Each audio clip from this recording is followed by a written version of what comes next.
दून विधानसभा क्षेत्र के तहत पड़ती ग्राम पंचायत साई का युवक लायक राम ने खेत से शिमला व शिमला से दिल्ली तक किसान बचाओ देश बचाओ पैदल यात्रा निकालकर किसानों का दर्द प्रदेश के मुख्यमंत्री सुखविंदर सुक्खू व देश के प्रधानमंत्री नरेंद्र मोदी तक पहुंचाने का जिम्मा उठाया है। उक्त किसान ने साई में अपने खेत से यह यात्रा आज शुरू की। कंधे पर हल रखकर गले में पेस्टिसाइड्स की माला डाले हुए वह हाथ में तिरंगा लिया। यह किसान जैसे ही बद्दी लाइट चौक पर पहुंचा तो पत्रकारों ने उनकी इस यात्रा के बारे में पूछा। उक्त किसान ने बताया कि हम किसान लोग चाहे गर्मी, सर्दी, बरसात, कोहरे में भी हर घर में अन्न, फल, सब्जियां व अन्य खाद्य सामग्री पहुंचाते हैं, परंतु ऐसा बहुत बार होता है कि किसान कर्जे उठाकर अपनी फसलें लगाता है तो कई बार प्राकृतिक आपदाओं जैसे तेज बारिश, कोहरा, सूखा आदि से उनकी फसलें खराब हो जाती हैं। किसान को अपना व अपने परिवार का पेट तक भरना मुश्किल हो जाता है। किसान मेहनत करने के बावजूद कर्जे के तले डूब जाता है, लेकिन सरकारें उनकी कोई सुनवाई नहीं करती। यहाँ तक कि कर्जे के चलते किसान आत्महत्या तक करने को मजबूर हो जाते हैं। जब किसान के खेतों में सब्जियां व फल होते हैं तो कोड़ियों के भाव बिकते हैं व उन्हें कभी वापस दाम नहीं मिलते हैं। किसान ने बताया कि केंद्र सरकार की नोटबंदी के चलते सबसे ज्यादा परेशानी किसानों को हुई है। किसानों ने अपने व अपने बच्चों के भविष्य के लिए जो पैसे जोड़ रखे थे वो भी नोटबंदी की भेंट चढ़ गए। रही सही कसर कोरोना ने पूरी कर दी व किसानों की कमर तक तोड़ दी। लायक राम ने बताया कि उनकी प्रदेश के मुख्यमंत्री व देश के प्रधानमंत्री से यह मुख्य मांगे हैं, जिनमें किसानों के कर्जे माफ किए जाएं, उत्तम क्वालिटी के बीजों व कीटनाशकों पर सब्सिडी दी जाए। इसके अलावा किसान ट्रांसपोर्टरों को टैक्स में छूट दी जाए व सब्सिडी वाली गाड़ियों पर लगाए बैन को तुरंत हटाया जाए। लायक राम ने बताया कि पिछली सरकार को भी उन्होंने तहसीलदार के माध्यम से ज्ञापन सौंपे थे व परंतु उनकी कोई सुनवाई नहीं हुई। इस बार उन्होंने कांग्रेस सरकार के हित में वोट दिए हैं व प्रदेश में सरकार बनाने में अहम भूमिका निभाई है। उन्हें उम्मीद है कि सीएम सुखविंदर सुक्खू अवश्य ही उनकी सुनवाई करेंगे।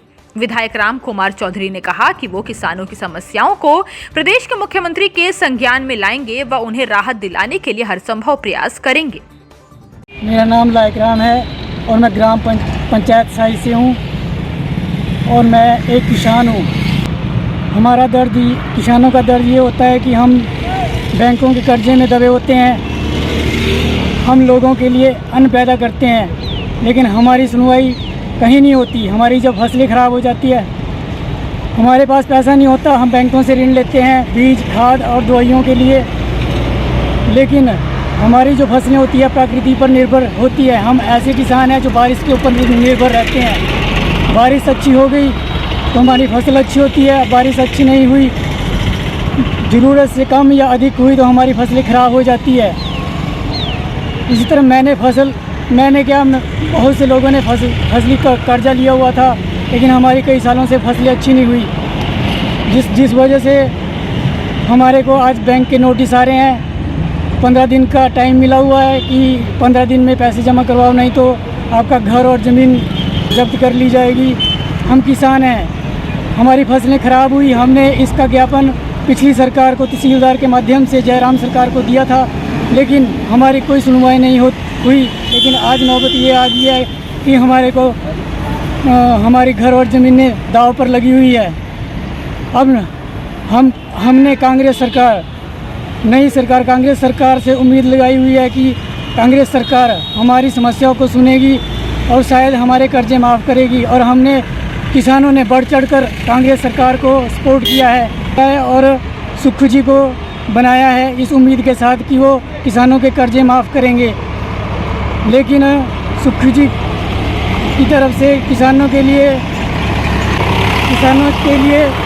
अच्छी बात कही है कि गोभी के ऊपर सेब की तरह रेट बना कर देंगे, लेकिन तब तक ना हमारे पास ज़मीनें रहेगी ना हम जिंदा रहेंगे। हम आत्महत्या करने पर मजबूर है, हमारी सुनवाई कहीं नहीं है। तहसीलदार के पास मेरी पेशी थी, मेरी तरह और कई बहुत सारे किसान ऐसे हैं जो कर्जे में डूबे हुए हैं। हम किसान हैं, किसान के बेटे सेना में जाते हैं, जवान बनते हैं, ठीक है, या ट्रांसपोर्टें खोलते हैं। मेरी फसलें कई साल से ख़राब चल रही थी, इसलिए मैंने सोचा कि मैं और रोज़गार करूं। मैंने गाड़ी ली, लेकिन मोदी सरकार ने ऐसी नीतियां बनाई। पहले नोटबंदी की, लोकबंदी के दौरान सारा कारोबार ठप पड़ गया। मेरी गाड़ी को फाइनेंसर उठा कर ले गए। उसके बाद मैंने फिर कोशिश की, फिर गाड़ी डाली। उसके बाद कोरोना काल हो गया, मेरे को गाड़ियां बेचने पड़ी। उसके बाद मैंने दोबारा खेती शुरू की, लेकिन दुर्भाग्य ये रहा कि हमारी फसलें फिर भी नहीं हो पाई।